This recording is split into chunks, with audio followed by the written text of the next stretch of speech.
Steve Jennions works for Morgan and Stanley and has been working in the FX industry for 22 years. He told me what it was like when he started. A very, very different world. I mean, a lot of the technology you have today makes it incredibly easy and accessible to trade. And I think, of course, it means that the frequency of trading today is much higher than it would have been, as I say, when I first started. Clearly, back then you used to have to use a lot of more cumbersome technology, a lot more transactions done on the telephone. When you made deals, you had to write them up by hand, timestamp tickets, that kind of stuff. And of course, all of the settlements process behind the front office function was a lot more manual as well. So these days, with the internet, pretty much you have the same accessibility to your trading tools when you're on the move as you do when you're at your desk, which is, I think, phenomenal and fantastic. Of course, it's meant a lot more people have found the market much more accessible, which is why I think you found the popularity of foreign exchange trading has been growing so much. And is it a case that trading now is more fraud-proof? Is it easier to cheat the market now than it was back in the day? I think probably back in the olden days, you would say probably that some of the information that was in the market wasn't, let's say, as widely available as it is now. The transmission of information is much more seamless, partly because of the internet, and the internet's made the world so much smaller.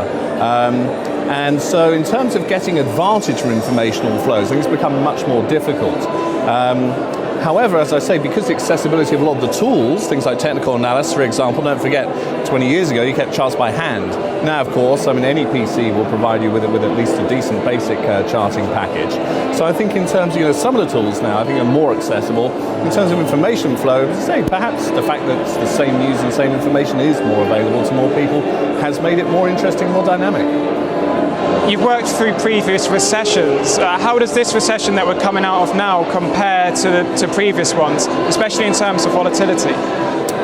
Well, this one I think is going to probably have more permanent and grave ramifications. The main issue is that I think that regulation as a result of this recession is going to be much tighter. The fact that governments have had to become so intimately involved in financial markets means that they're clearly going to want to exact some kind of security from that investment. And greater regulation means that in terms of the way, particularly that banks were able to behave during the middle part of the noughties before 2007, that kind of behavior isn't going to be replicated. What it ultimately will mean is it will mean that probably the risk appetite of some of the market makers and the executors of foreign exchange business through the market will be more limited. And it means probably, as I say, that as a ramification, that more client business will actually be transacted through the market rather than warehoused necessarily with some of the banks.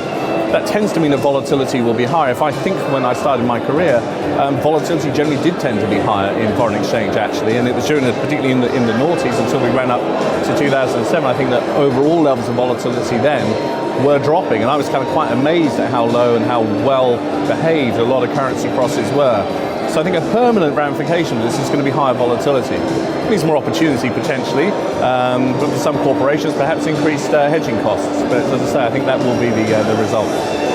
Do you think that the criticism of the financial world and bankers is justified, or is it just a way for politicians to win votes? Clearly politicians, your first obligation is to your electorate. So your first job is to get re-elected. I think the important thing for banks is to make sure that they provide effective services to the electorates that indeed elect those politicians. I think if banks can prove that they can regain the confidence of those electorates, then I think you would find probably you'd have a more balanced situation you have now. At the moment, yeah, clearly, politicians, I think, feel that clearly, the banking industry has become very politicized. And in some cases, yes, I think you're correct to infer that, some politicians have felt that, they need to leverage their position as best they can. As I say, I think the key now is for the industry to simply prove that it is providing good, wholesome, genuine services for the many, many customers who need to transact through the markets. And do you think it's fair? There was criticism from politicians about traders deliberately or exaggerating negative news on the euro, dragging the euro down. Do you think that's a fair criticism, or is that just show the fundamental flaws of the currency?